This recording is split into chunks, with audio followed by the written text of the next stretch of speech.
अस्सलामुअलैकुम। उम्मीद है मेरी छोटी सी यूट्यूब फैमिली बिल्कुल खैरियत से होगी। आप सबको सबसे पहले मेरी तरफ से बहुत बहुत बहुत ईद मुबारक। मुझे पूरी उम्मीद है कि सबकी ईद बहुत अच्छी गुजरी होगी।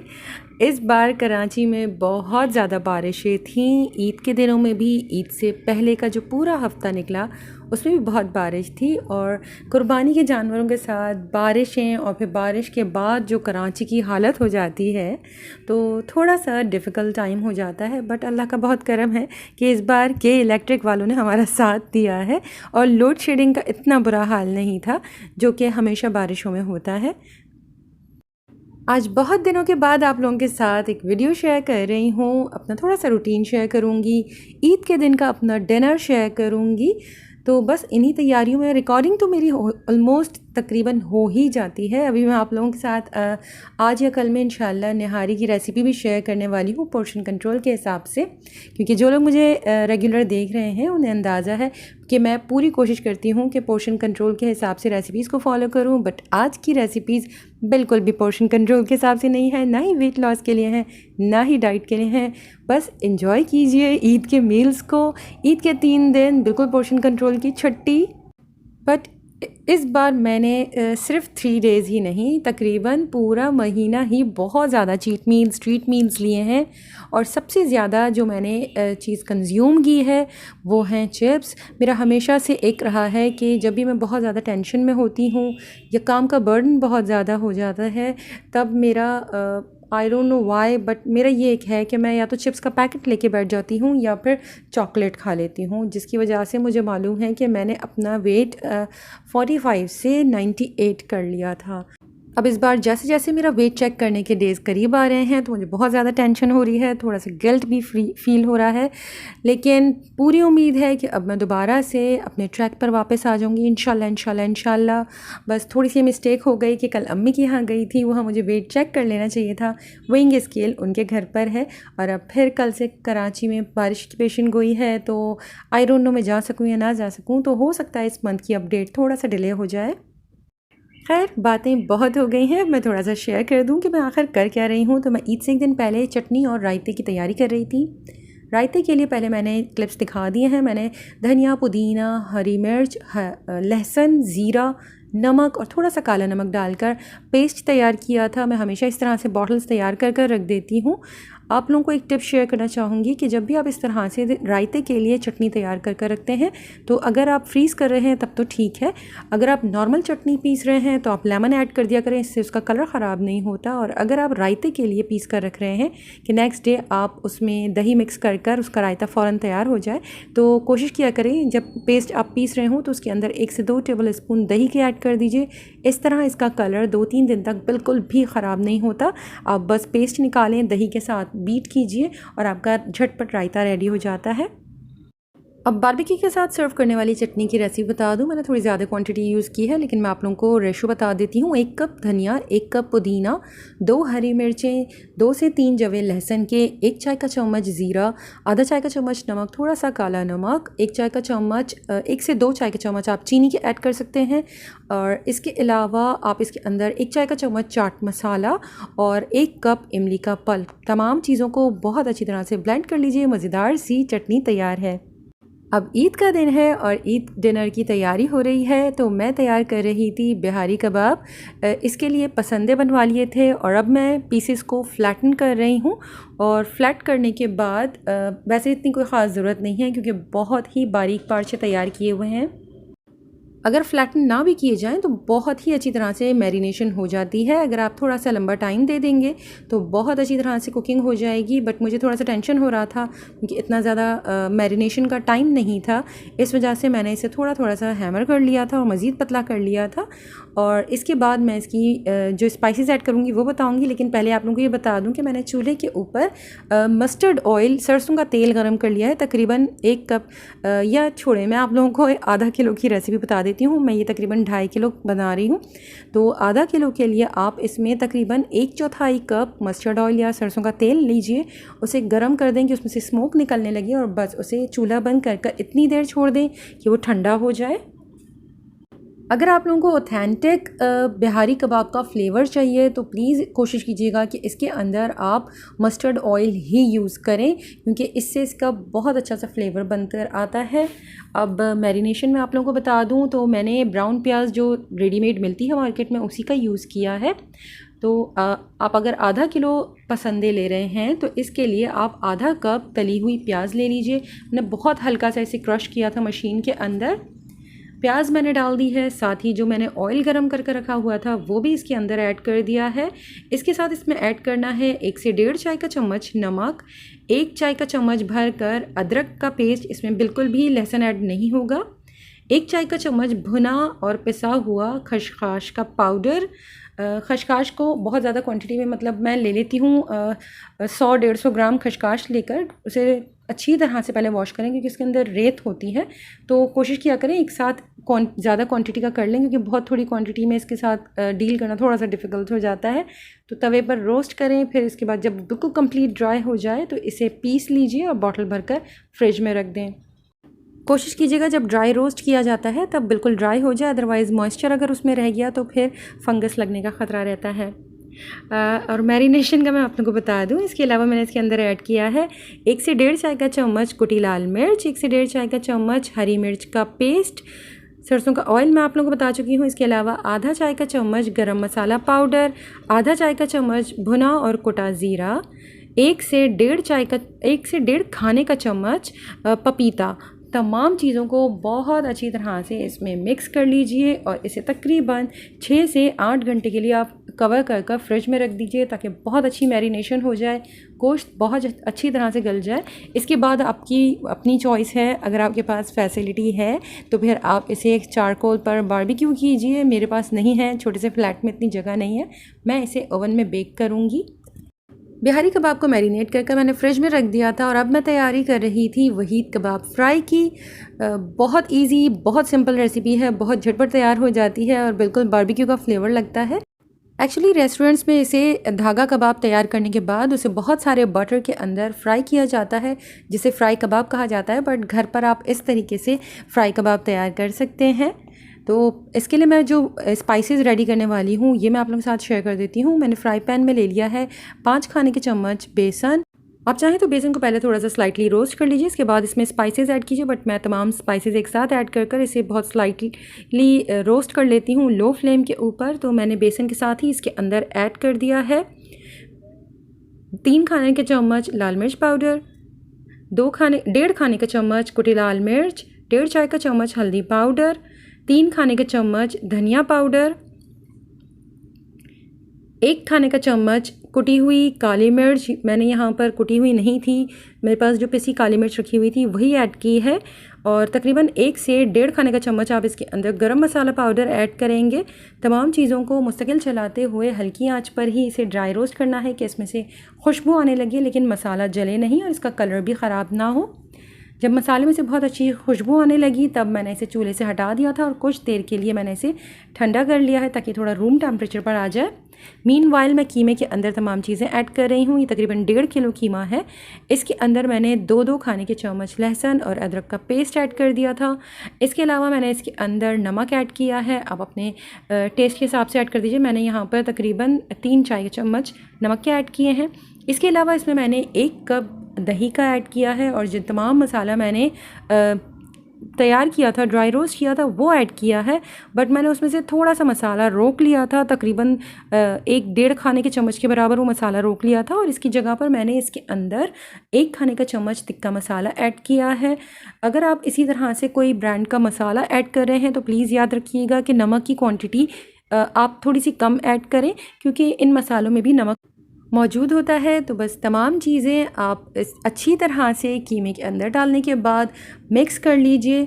मैं यूजुअली इसे जब घर में तैयार करती हूँ तो मैं इसी स्टेज पर इसके अंदर घी या ऑयल जो ऐड करना है और साथ ही मैं जो रेडीमेड ब्राउन प्याज यूज़ करती हूँ वो भी इसके अंदर डाल देती हूँ और तमाम चीज़ों को ऐड करने के बाद अच्छी तरह से मिक्स करके इसे मैं फ्रिज में रख देती हूँ तकरीबन 1 से 2 घंटे के लिए।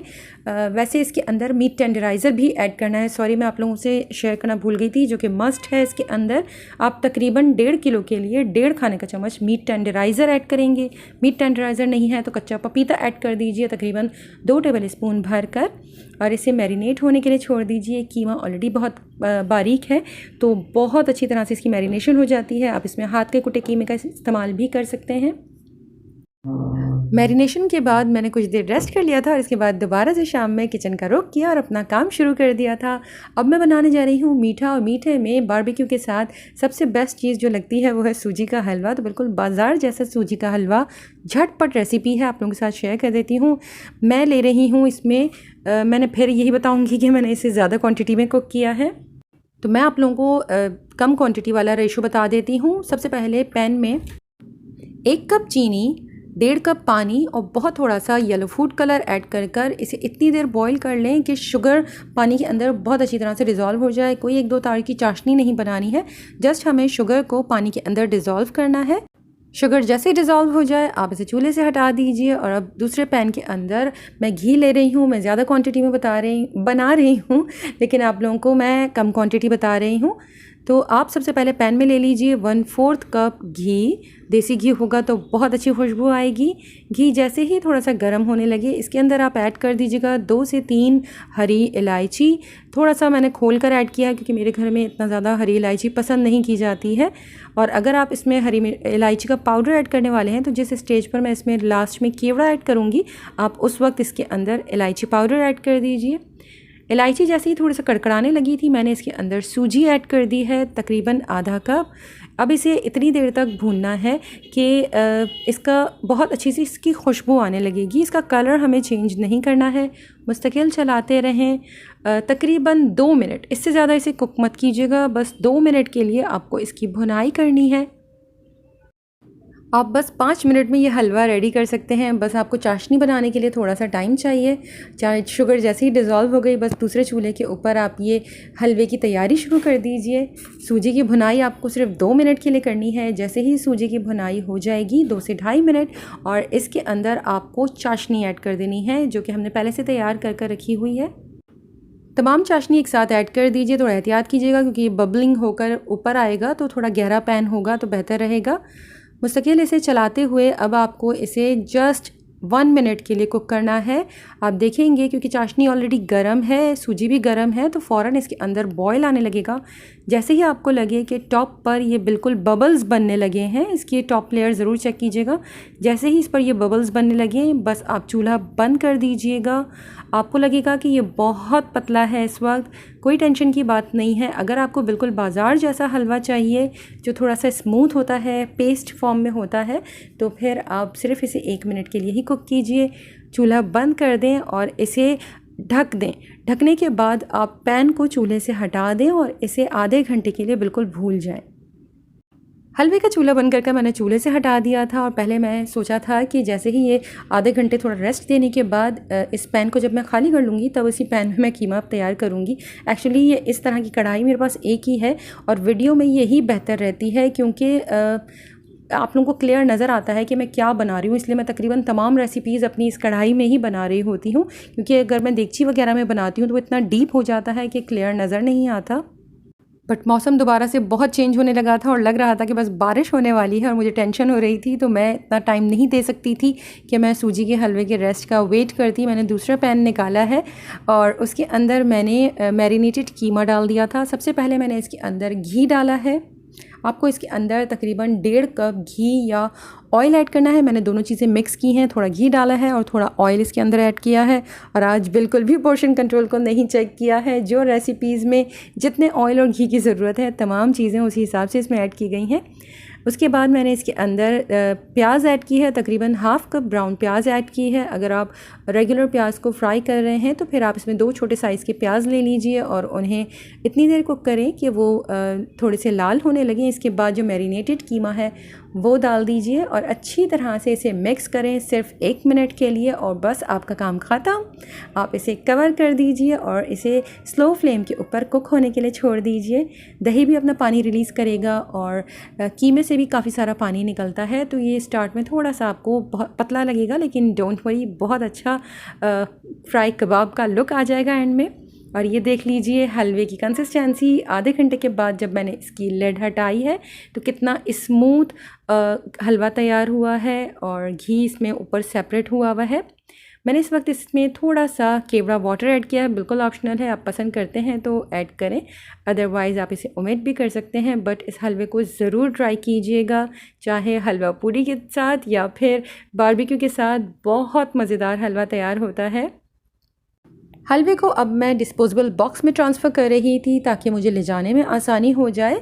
और जब ये पैन खाली हो गया था तब मैंने इसे वॉश कर लिया था और जो कीमा मैंने कुक होने के लिए रखा हुआ है वो मैंने इस कढ़ाई में शिफ्ट कर दिया था, क्योंकि वो कढ़ाई साइज़ में थोड़ी सी छोटी है और मुझे कीमे की क्वांटिटी ज़्यादा लग रही थी, तो डर लग रहा था कि जैसे ही दही और कीमा अपना पानी रिलीज़ करेंगे तो ऐसा ना हो कि पैन में से पानी बाहर आना शुरू हो जाए।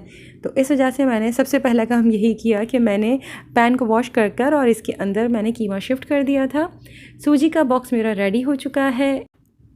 कबाब फ्राई ऑलरेडी चूल्हे पर पक रही है और अब मैं तैयारी कर रही थी बिहारी कबाब की। तो मैंने केक पैन ले लिए हैं बड़े साइज़ के, मैंने दो पैन एक साथ ओवन में डाल दिए थे। और अब मैं जब ये रिकॉर्डिंग चेक कर रही हूँ तो मुझे नज़र आ रहा है कि मैंने सीख में जिस तरह से ये पार्चे पिरोए हैं वो मैं क्लियर नहीं दिखा पाई हूँ। इसके लिए आई एम एक्सट्रीमली सॉरी, मेरे कैमरे का फोकस बिल्कुल आउट हुआ हुआ है। तो इसे ओवरलैप करते हुए आपको सीखों के ऊपर चढ़ाना है। अगर आप लोग पसंद करते हैं तो मैं अपनी मेन चैनल की लिंक डिस्क्रिप्शन में दे दूँगी, तो आप वहाँ से चेक कर सकते हैं कि किस तरह से हमें सीखों के ऊपर इस बिहारी कबाब के पार्चों को पिरोना है। अगर आप बारबेक्यू कर रहे हैं तो बस इस तरह से सीखे तैयार कर लीजिए और फिर बारबेक्यू करें। बट मैं इसे ओवन में बेक करूँगी तो मैंने केक पैन ले लिया है और वो ख़राब ना हो इस वजह से मैंने उसके ऊपर एलुमिनियम फॉइल की लेयर लगा दी थी। आप इस तरह से अपने ओवन के साइज़ के हिसाब से केक पैन्स ले लीजिए। और अब अगर चाहते हैं कि सीखों के बगैर ही इसे बनाएं तो आप ओवन की डिश के अंदर तमाम मीट इस तरह से बिछा दीजिए और फिर आप इसे बेक कर सकते हैं। ज़रूरी नहीं कि सीखे हों, या फिर आप वुडन स्क्यूअर्स का भी इस्तेमाल कर सकते हैं। अदरवाइज़ आप इसी तरह से सीखों में गोश्त को पिरोने के बाद तवे के ऊपर भी इसकी कुकिंग कर सकते हैं। फ्राई पैन या तवे के ऊपर वुडन स्क्यूअर्स के साथ आप इन्हें पिरो कर रख दीजिए और ऊपर से लिड लगा दीजिए और हर तरफ से इसे कुक कर लीजिए साइड्स टर्न करते हुए। तमाम सीखें तैयार करने के बाद मैंने केक पैन के ऊपर रख दी हैं। देख लीजिए नीचे डीप डिश है तो काफ़ी स्पेस है, नीचे बेस से वो सीखें या गोश्त नीचे की बेस को टच नहीं कर रहा है और उसके पास इतनी स्पेस है कि अगर उसके अंदर से जो मॉइस्चर निकल रहा है वो नीचे ड्रिप हो सकता है। इसे तकरीबन हमें 40 मिनट्स के लिए 180 डिग्री पर बेक करना है और हर 5 से 6 मिनट के बाद मैंने इसकी साइड्स को चेंज किया था ताकि हर तरफ से इक्वल कलर आ जाए। और जब कंप्लीट डन हो गया था तो इसे फाइनल टच देने के लिए कि बिल्कुल बारबेक्यू का लुक आ जाए, मैंने ऊपर का जो ब्रॉयलर होता है उसे ऑन कर दिया था तकरीबन 2 मिनट के लिए। तो इस तरह ऊपर से बहुत ही खूबसूरत सा कलर आ जाता है, बिल्कुल बारबेक्यू हुई हुई आपकी बिहारी कबाब लगती हैं। मीनवाइल कबाब फ्राई भी रेडी हो चुकी है, बहुत मज़े की है। और अब बस इसे मैंने कोयले का स्मोक दिया है, मैं ज़्यादा नहीं देती हूँ, लेकिन इस तरह की चीज़ों में थोड़ा सा टच ज़रूरी है कोयले का। मैंने इसे सिर्फ़ और सिर्फ 30 सेकंड्स के लिए कोयल का स्मोक दिया था। कोयले के पीस को डायरेक्ट फ्लेम पर जला के और मैंने इसे एलुमिनियम फॉइल में रखा है, ऊपर थोड़े से ऑयल के ड्रॉप्स डालें और फ़ौरन से लिड कवर कर दें। इस तरह से इसके अंदर कोयले का फ्लेवर आ जाएगा तो लगेगा कि ईद पर आप बारबेक्यू इंजॉय कर रहे हैं। मैंने कोयला निकालने के बाद इसे दोबारा से ढक दिया था और इसे 15-20 मिनट के लिए छोड़ दिया था कि जो इसके अंदर स्मोक है वो इसके अंदर अच्छी तरह से सेटल हो जाए। अदरवाइज़ बहुत कम टाइम के लिए जब मैं इसके अंदर रखती हूँ तो अगर आप इसे खुला छोड़ देंगे तो वो स्मोक भी सारी बाहर आ जाएगी और कीमे में इतना अच्छा फ्लेवर नहीं आ पाएगा। कीमा भी डन हो गया था, या फिर आप इसे फ्राई कबाब कह लें, फ्राई कबाब भी रेडी हो गई थी तो इसे भी मैंने बॉक्स में डाल दिया था। 2 डिशेस मेरी रेडी हो गई हैं, बस बिहारी कबाब रह गई थी और बिहारी कबाब का मेरे पास काफ़ी सारा गोश्त रह गया था। तकरीबन मेरी 2 बार डिशेस डन होकर बाहर आ चुकी थी, बट मौसम बहुत ज़्यादा मुझे डरा रहा था कि बस बारिश होने वाली है और अगर बारिश हो जाती तो मैं अम्मी के यहाँ नहीं पहुँच पाती। तो मैंने जितना भी फिर मेरे पास मैरिनेटेड बीफ बचा हुआ था वो मैंने एक सेपरेट बॉक्स में ले लिया था और तैयार बीफ को मैं एक सेपरेट बॉक्स में लेकर चली गई थी। तो जो बचा हुआ बीफ था, अम्मी के घर ओवन नहीं है तो मैंने उसे फ्राई पैन के अंदर कुक किया था। गलती हो गई, मुझे आप लोगों को दिखाने के लिए उसे भी रिकॉर्ड कर लेना चाहिए था।